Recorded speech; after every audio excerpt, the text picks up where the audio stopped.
Hello everyone and welcome to the James Ballas Show, which is entitled WWE, TNA, and ECPW Long Island. The reason why I put and ECPW Long Island is because, well, first I'm going to run this promo commercial that I made for the event. Now, in the commercial, just to let you know ahead of time, I do say Greg the Hammer Valentine and Brutus the Barber Beefcake are the best in the company, but I don't mean that better than everyone else. No, I don't mean that. I mean, in my own opinion. In my opinion, I consider them to be a good choice for this event.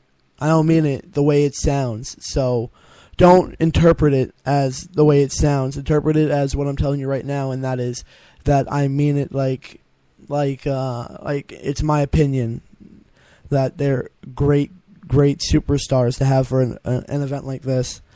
But again, don't interpret it the way it sounds, the way it comes out. I'm just telling you that ahead of time. All right, let me air the commercial now. All right, here's the commercial. Hello everyone, if you're looking to go to a Long Island wrestling event, look no further than ECPW Long Island. This show is happening on Saturday, March 8th at 7:30. Tickets are $15 each, and it is at 505 Hawkins Avenue, Ronkonkoma, New York. This will be live from the Fire District building. And the six-man tag team main event match will feature two former WWF/WWE legends. Not former, they're current legends, and they are the best in the company. Again, I'm just letting you know, I didn't mean it the way it sounded. I meant it like it was my own opinion. Alright? Now I'm going to continue the commercial. Greg the Hammer Valentine and Brutus the Barber Beefcake, and they're teaming with the Italian sensation Gary Reno to take on Custom Vinyls Johnny Ova and Luscious Joe Sloan with their partner Andrew Anderson and their manager, the agent to the stars, Bobby Rydell. Also appearing at this event will be the following: the Long Island champion of ECPW, Mark Static, Boondocks, SJR, Cash Camacho, Alexa Rose, Nikki Adams, the Superstar, Dickie Rods, Kronos, John Fortuno, Sheikh Mohammed Hussein, the Iraqi Assassin, the Undeads, Zach Vengeance and Missing Shadows, Lucas Hane, Marty Flames, Dr. Porter, and many, many more of your favorite ECPW stars. So if you want to go to a Long Island wrestling event, then inbox me at facebook.com/JamesBallish.50. That is Ballish as in BALASH.50. And you can also tweet me if you have a Twitter account at twitter.com/JamesBallish. So if you're looking to go to a Long Island wrestling event, look no further than ECPW, happening next Saturday night at the Fire District building, 505 Hawkins Avenue, Ronkonkoma, New York. Tickets are $15 each, so inbox me now. All right. Yeah, so inbox me now on Facebook or on Twitter. You can do either Twitter or Facebook. Tickets are $15 each, and this event will be, in my opinion, it's going to be a great event. It's going to be a good event. Anyways, now, I know if I ever did have, if I could ever put together a theme song for ECPW Long Island, if I ever could, this would be a song in my head that actually sounds like a great one, even if it is just for like one event, then the next event will be a different song or whatever. This sounds like a great song to use, which I'm going to tell you. It is I Dare You by Shinedown. You tell me after the song on Facebook or on Twitter. Seriously. This is I Dare You by Shinedown.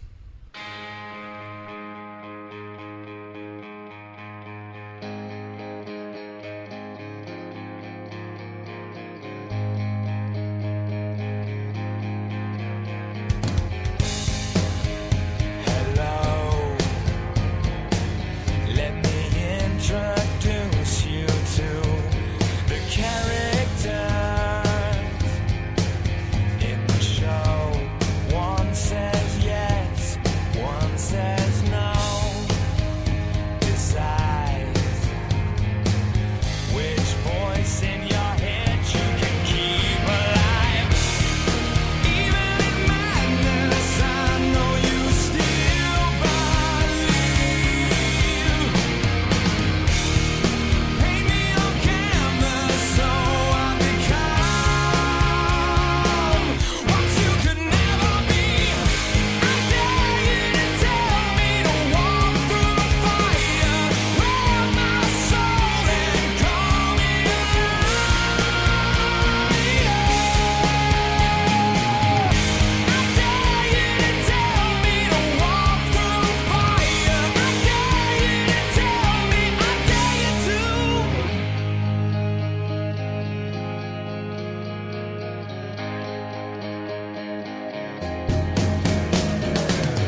right, that was Shinedown with I Dare You. Now tell me, again, you can tell me on Facebook or on Twitter.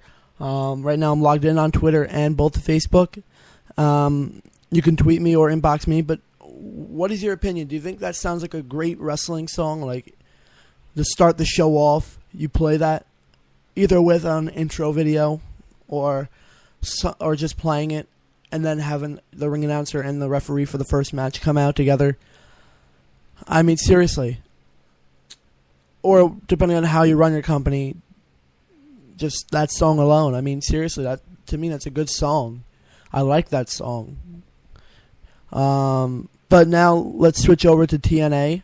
I'm not a big TNA fan, but I do talk about it sometimes, and this is one time where I want to talk about it, and it brings a lot to me because I've heard that the new investor is former WWE star MVP, and I just want to talk about that for a minute. Again, if you want to join in the conversation, just inbox me on Facebook at facebook.com/James Balish, BALASH.50, or you can tweet me on Twitter at twitter.com/James Balish and join in the conversation. But what I want to say is, like, what is your guys' opinion of MVP running TNA? Do you see TNA eventually ending up like WCW, and that is closing down eventually? Right now, it's running every week, Thursdays, on Spike Television. But, I mean, seriously, I honestly see TNA ending up like WCW, and that is closed down, out of business because of the lack of talent, not lack of talent, but lack of entertainment, lack of drawing people's attention to the program. I mean, seriously, I honestly see TNA turning out to be like WCW. That's just my opinion, because the way it's run is that they're getting a new investor, someone already trying to buy out TNA, or at least even if it is just a storyline, someone trying to buy out TNA, and then we have, on the other hand, Dixie Carter, someone who has owned the company for a while, but when she first got the company, when Mr. Carter, her father, gave her the company, she had no wrestling experience, no experience whatsoever in wrestling, and I don't mean like as a diva or a wrestler or anything, no. I mean she had no idea what wrestling even was. And she ran the company the way she thought it should be run, and for a while, that was great. That was a good company, that was a good broadcast, and it brought fans in every week, every month, every year, brought a lot of fans into the building, brought a lot of fans in at home to watch every Thursday. But now it's starting to boil down to where, does she even know what she's doing anymore? Is MVP the right choice for TNA to storyline, have an investor? Because TNA really isn't that good of a company, in my opinion.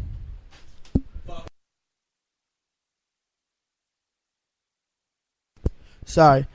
Like I said, MVP isn't that good of an investor. So, I mean, honestly, he isn't. But that does not mean MVP can get better over time. He can. Anyways, let's switch over to WWE right now. WrestleMania 30 is on its way.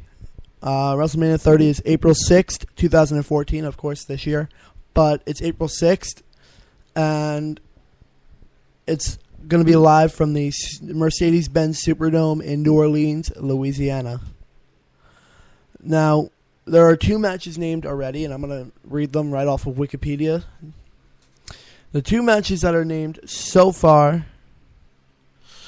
is Undertaker and Brock Lesnar. And then the other match is, give me a minute, is Randy Orton putting his title on the line against Batista at WrestleMania. Now, with that said, I don't know how this event will turn out. I don't know if it's going to be a good WrestleMania, if it's going to be a crappy WrestleMania. I mean, they already have a promotional poster for it if you go on Wikipedia. On the poster, it features John Cena, Triple H, Randy Orton, Batista, Brock Lesnar, Bray Wyatt, and The Undertaker.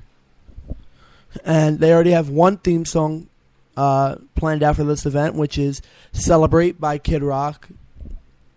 And again, this is April 6th from the Mercedes-Benz Superdome in New Orleans, Louisiana. Like I said, there's only 2 matches, and it says, I'm going to read what it says right off of Wikipedia, so, okay? It says, on February 24th, a returning Brock Lesnar, along with Paul Heyman, showed up to Raw to voice their complaints about not having Lesnar in the title match at WrestleMania. To appease them, Triple H gave them a contract which allowed Lesnar to challenge anyone to a match at WrestleMania as long as it did not involve Orton or Batista in the title match. Neither Lesnar nor Heyman wanted anything to do with the open challenge and decided to leave as they felt that anyone else would not be a big enough challenge. As if to respond to that statement, The Undertaker returned and stared Lesnar down. Signaling him to challenge his undefeated WrestleMania streak, Lesnar eagerly signed the contract and pressed the pen against Undertaker's chest for him to sign. But Undertaker solidified the match with his own kind of signature by stabbing the pen into Lesnar's hand and chokeslamming him through the conference table. So, does this mean it's a definite happening, WrestleMania, Brock Lesnar versus Undertaker? I think so. I think this would be a great match to see. Honestly, I think it would be a great match to see. But you never know. It could turn out the opposite way where it seems like a great match, but it's not really one of Undertaker's best matches. Now, I got this notification on Facebook the other day, and it was a video of WrestleMania 9, Undertaker versus the Giant Gonzalez. And I just realized, after watching that, Undertaker's not really 21-0 at WrestleMania. He's not really 21-0. He's still 20-0, if you think about it. Because Giant Gonzalez got himself disqualified. He got himself disqualified, and Undertaker does not go up a number unless he wins by pinfall or submission. So unless he wins fair and square, the number does not go up. So really, last year's WrestleMania was 20-0 and not 21-0. WWE just doesn't remember WrestleMania 9 to the fact that Undertaker Undertaker won by disqualification, and that's not technically a win. So, what is your guys' thoughts? Do you think Undertaker should still be known as 21-0, or do you think he should try and go 21-0 this year? Because technically, he's not 21-0. Now, I'm going to play another song. Let me just get the song up and loaded. Ladies and gentlemen, here is, let me think.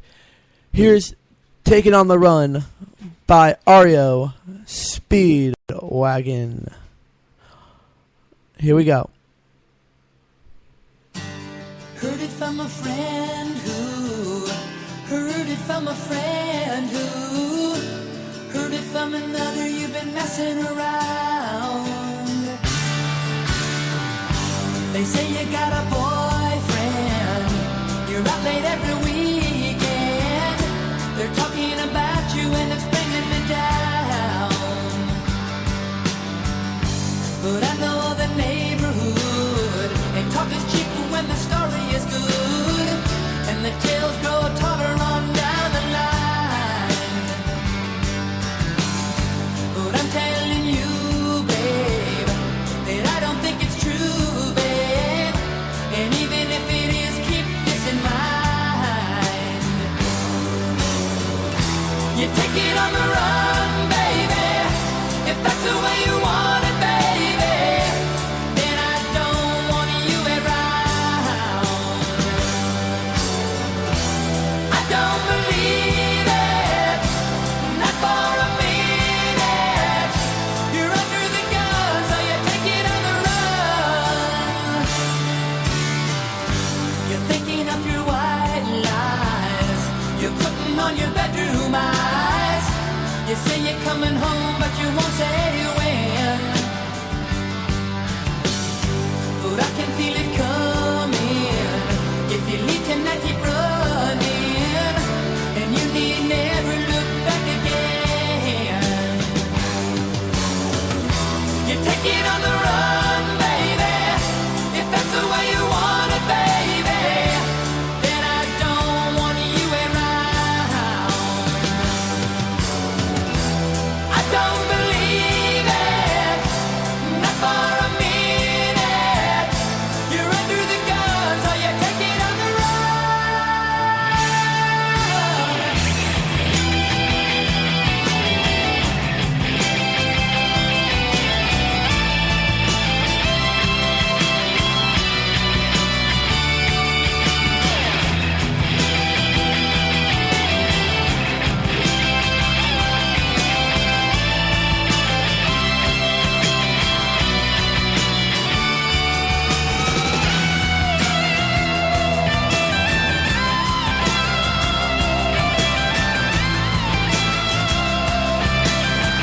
Again, that was REO Speedwagon with Take It on the Run. Now, I'm going to end this show with the commercial to ECPW one more time. All right? Thank you for listening. And I will come back in just an hour, maybe 2 hours from now, with another episode of one of my shows. So, be prepared. And if you have any questions for me, whether it's now or for my next show in like an hour or two, just inbox me on Facebook at facebook.com/James Balish, BALASH.50, and I'll answer any questions you have regarding pro wrestling. Thank you, and have a good day. Hello, everyone. If you're looking to go to a Long Island wrestling event, look no further than ECPW Long Island.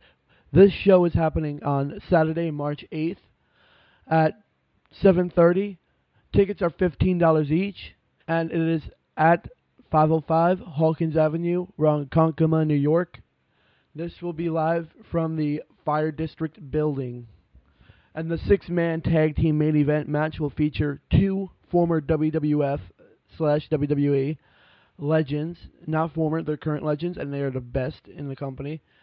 Greg the Hammer Valentine and Brutus the Barber Beefcake, and they're teaming with the Italian sensation Gary Reno to take on Custom Vinyls, Johnny Ova, and Luscious Joe Sloan with their partner Andrew Anderson and their manager, the agent to the stars, Bobby Rydell.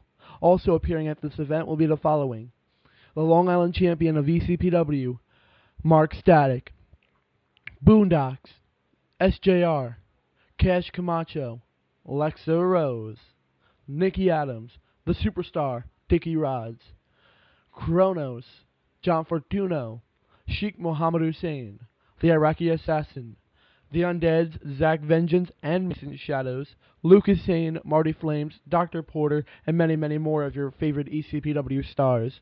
So if you want to go to a Long Island wrestling event, then inbox me at facebook.com/James Balish.50. That is Balish as in BALASH.50. And you can also tweet me if you have a Twitter account at twitter.com/James Balish. So if you're looking to go to a Long Island wrestling event, look no further than ECPW happening next Saturday night at the Fire District building, 505 Hawkins Avenue, Ronkonkoma, New York. Tickets are $15 each, so inbox me now.